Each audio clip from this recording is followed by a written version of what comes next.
بسم اللہ الرحمن الرحیم۔ ان حالات میں کبھی بھول کر بھی نماز نہ پڑھنا، کیونکہ یہ بہت بڑا گناہ ہے اور نماز کسی صورت قبول نہیں ہوگی۔ نیند کے غلبے کے وقت نماز پڑھنا۔ رسول اللہ صلی اللہ علیہ وآلہ وسلم نے فرمایا، حضرت انس رضی اللہ تعالی عنہ سے روایت بھی ہے کہ تم میں سے جب کسی کو نماز پڑھتے پڑھتے نیند کا غلبہ ہونے لگے تو اسے چاہیے کہ سو جائے، یہاں تک کہ نیند کا خمار کچھ نکل جائے اور وہ یہ سمجھ سکے کہ میں کیا پڑھ رہا ہوں۔ حضرت عائشہ رضی اللہ تعالی عنہ سے روایت ہے کہ رسول اللہ صلی اللہ علیہ وآلہ وسلم نے فرمایا، جب تم میں سے کسی کو نماز میں نیند آنے لگے تو اسے چاہیے کہ اپنے بستر پر آ کر سو جائے، کیونکہ اس حالت میں اسے پتہ نہیں چلے گا کہ وہ اپنے بارے میں دعا کر رہا ہے یا بد دعا کر رہا ہے۔ شارحین حدیث نے اس حدیث کو صلاۃ اللیل پر محمول کیا ہے، چنانچہ رات کے وقت نیند کا غلبہ ہوتا ہے، اسی لیے صلاۃ اللیل کی ادائیگی کے لیے اس بات کا خیال رکھنا ضروری ہے کہ نیند کا خمار بالکل زائل ہو جائے، اس کے بعد ہی نماز ادا کی جائے، جبکہ بعض حضرات اس حدیث کو عام قرار دیتے ہیں کہ یہ حدیث فرض اور نفل سب کے بارے میں ہے۔ اس صورت میں یہ وضاحت ضروری ہے کہ فرض نماز کی ادائیگی میں اگر کافی وقت باقی ہو تو غلبہ نیند کی صورت میں کچھ دیر آرام کر کے نماز پڑھ لی جائے، اور اگر وقت تنگ ہو رہا ہو اور نماز قضا ہونے کا خطرہ ہو تو اپنی پوری کوشش کر کے اپنے آپ کو نیند اور سستی کو زاحل کر کے نماز کو ادا کیا جائے۔ حضرت ابو قتادہ رضی اللہ تعالی عنہ فرماتے ہیں کہ رسول اللہ صلی اللہ علیہ وآلہ وسلم نے فرمایا، تفریط نیند میں نہیں ہے، تفریط تو بیداری میں ہوتی ہے، یعنی نیند میں اگر کسی شخص سے کبھی کوئی نماز چھوٹ جائے تو یہ تفریط نہیں کہلائے گی۔ تفریط یہ ہے کہ انسان جان بوجھ کر نماز میں اتنی تاخیر کرے کہ دوسری نماز کا وقت داخل ہو جائے، جیسے کہ شرع میں ہے کہ نیند کو نماز پر فوقیت دینے کا وہم پیدا نہیں ہونا چاہیے، بلکہ مذکورہ حدیث میں تو نماز جیسے عظیم فریضے کو بہتر انداز میں خشوع اور خضوع اور بھرپور توجہ کے ساتھ ادا کرنے کا حکم دیا گیا ہے۔ باقی نمازوں کے لیے جو اوقات مقرر ہیں انہیں اوقات مقررہ پر ہی ادا کرنا چاہیے۔ چنانچہ حضرت عبداللہ بن مسعود رضی اللہ تعالی عنہ فرماتے ہیں، میں نے نبی کریم صلی اللہ علیہ وآلہ وسلم سے سوال کیا، اللہ تعالیٰ کے ہاں سب سے محبوب عمل کیا ہے؟ تو رسول اللہ صلی اللہ علیہ وآلہ وسلم نے فرمایا، نماز کو اپنے وقت پر ادا کرنا۔ مقرر وقت کے اندر کسی وقت بھی نماز پڑھی جائے تو نماز ہو جائے گی اور وہ نماز ادا کہلائے گی، اس سے تاخیر کرنے پر نماز قضا ہو جائے گی۔ جان بوجھ کر نماز قضا کرنا یا رات کو دیر تک جاگتے رہنا جس کی وجہ سے نماز فجر کے لیے اٹھنا مشکل ہو اور نماز قضا ہو جائے تو یہ بہت بڑا گناہ ہے، اس سے بچنا چاہیے۔ کبھی کبھار اگر انسان پر نیند کا غلبہ ہو جائے یا بوجہ نسیان کے نماز رہ جائے تو بعد میں نماز پڑھ لینی چاہیے۔ حدیث شریف میں ہے، حضرت ابو ہریرہ رضی اللہ تعالی عنہ سے روایت ہے کہ رسول اللہ صلی اللہ علیہ وآلہ وسلم نے ارشاد فرمایا، منافقین پر عشاء اور فجر کی نمازیں سب سے زیادہ بھاری ہیں، اگر انہیں ان نمازوں پر ملنے والا اجر معلوم ہو جائے تو ان نمازوں کی ادائیگی کے لیے گھٹنوں کے بل چل کر آئیں، اور میرا دل چاہتا ہے کہ میں نماز کا حکم کروں اور نماز کھڑی ہو جائے، اور پھر میں کسی کو جماعت کرانے کا حکم دوں اور خود کچھ ایسے لوگوں کو ساتھ لے کر کے پاس لکڑیوں کی گٹھری ہو، ایسے لوگوں کی طرف نکل جاؤں جو جماعت میں کسی شرعی عذر کے نہ ہونے کی صورت میں بھی شریک نہیں ہوتے، اور جا کر ان کے گھروں کو آگ لگا دوں۔ فقہ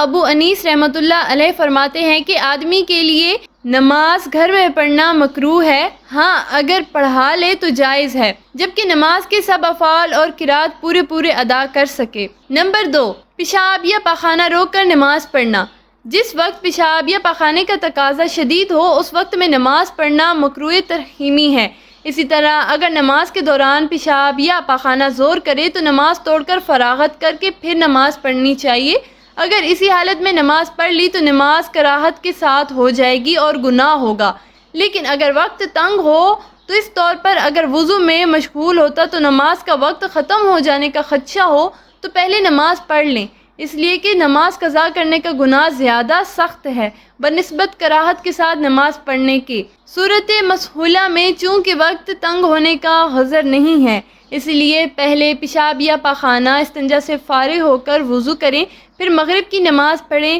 پیشاب یا پاخانہ لگنے ہونے کی صورت میں نماز پڑھنے کی ممانعت ہے۔ احادیث مبارکہ میں آئی ہے، ذیل میں چند احادیث ہیں جن سے نقل کی جاتی ہے۔ حضرت ہشام بن عروہ اپنے والد عروہ سے روایت کرتے ہیں کہ حضرت عبداللہ بن اکرم رضی اللہ تعالی عنہ لوگوں کو امامت کرایا کرتے تھے۔ ایک دن جماعت کا وقت ہو گیا تو آپ قضائے حاجت کے لیے چلے گئے، پھر واپس آئے تو فرمایا کہ میں نے رسول اللہ صلی اللہ علیہ وسلم کو یہ فرماتے ہوئے سنا ہے کہ جب تم میں سے کسی کو پخانہ لگا ہو تو نماز پڑھنے سے پہلے اس سے فارغ ہو جائے۔ حضرت سبحان رضی اللہ تعالی عنہ سے روایت ہے کہ رسول اللہ صلی اللہ علیہ وسلم نے فرمایا، کسی شخص کے لیے یہ جائز نہیں کہ دوسروں کے گھروں میں تانک جھانک کرے بغیر اس کی اجازت کے، اور اگر اس نے ایسا کیا تو گویا کہ وہ اس میں داخل ہو گیا۔ اور کوئی امام جماعت سے نماز پڑھائے تو صرف اپنے لیے دعا نہ کرے، مقتدیوں کو چھوڑ کر اگر اس نے ایسا کیا تو وہ ان کے ساتھ خیانت ہوگی۔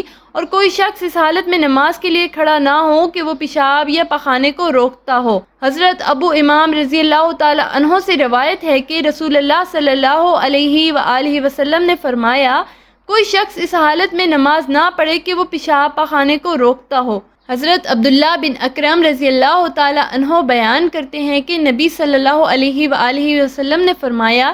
جب نماز کا وقت ہو اور تم میں سے کسی کو پاخانے کی حاجت ہو تو پہلے وہ رفع حاجت کر لے۔ نمبر 3، سخت بھوک کی حالت میں نماز پڑھنا۔ اگر جماعت تیار ہو اور بھوک بھی شدت کی نہ ہو تو ایسی صورت میں نماز سے پہلے کھانا کھانا جائز نہیں۔ دوسری صورت میں اگر شدت کی بھوک لگی ہو اور انسان کو پتہ ہو کہ وہ کھانا کھائے بغیر نماز میں خشوع اور خضوع برقرار نہیں رکھ سکتا تو ایسی صورت میں کھانے کو نماز پر مقدم رکھے، یعنی پہلے کھانا کھا لے۔ اور اگر آپ اکیلے نماز پڑھ رہے ہیں یا آپ نے خود ہی جماعت کروانی ہے تو نماز سے پہلے کھانا کھانے میں کوئی حرج نہیں۔ اگر جماعت کے ساتھ پڑھنی تھی اور بھوک بھی معمولی تھی تو ایسا کرنا ناجائز ہے۔ فقیہ ابو انیس رحمۃ اللہ علیہ فرماتے ہیں، جب آدمی کے سامنے کھانا رکھا جائے اور نماز کی اقامت کہی جا چکی ہو تو کھانے سے فراغت حاصل کرنے میں کچھ حرج نہیں، پھر نماز پڑھ لے جبکہ نماز قضا ہو جانے کا خوف نہ ہو۔ اس لیے اگر نماز کے لیے کھانا کھانے سے پہلے کھڑا ہو جائے تو پھر تمہارا دل کھانے میں مشغول رہے گا،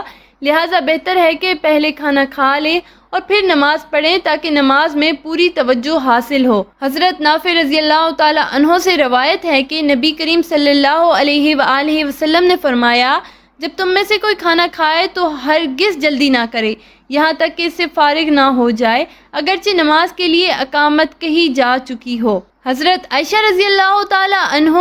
عبداللہ بن عمیر اور انس بن مالک رضی اللہ تعالی عنہ سے روایت ہے کہ رسول اللہ صلی اللہ علیہ وسلم نے فرمایا، جب نماز کھڑی ہو جائے اور رات کا کھانا بھی سامنے آ جائے تو رات کے کھانے سے پہل کرو۔ جب نماز کھڑی ہو جائے اور کھانے پینے کی اشیاء سامنے موجود ہوں تو مناسب یہ ہے کہ کھانے پینے سے پہل کی جائے تاکہ نمازی کی بھوک ختم ہو جائے اور اس کا ذہن دوران نماز کھانے کی طرف نہ لگے، لیکن اس کی شرط یہ ہے کہ نماز کا وقت تنگ نہ ہو اور کھانے کی ضرورت اور اس کی چاہت بھی ہو۔ اس میں اس بات کی تاکید کی گئی ہے کہ یہ شریعت کامل ہے اور آسان و کشادہ کے ساتھ انسانی جان کے حقوق کا خیال رکھتی ہے۔ اللہ پاک ہمیں دین کو سمجھنے اور اس پر عمل کرنے کی توفیق عطا فرمائے اور ہمیں نیکوکاروں میں شامل کرے، آمین۔ ناظرین، کمنٹ باکس میں ایک بار صلی اللہ علیہ وسلم ضرور ٹائپ کریں۔ شکریہ۔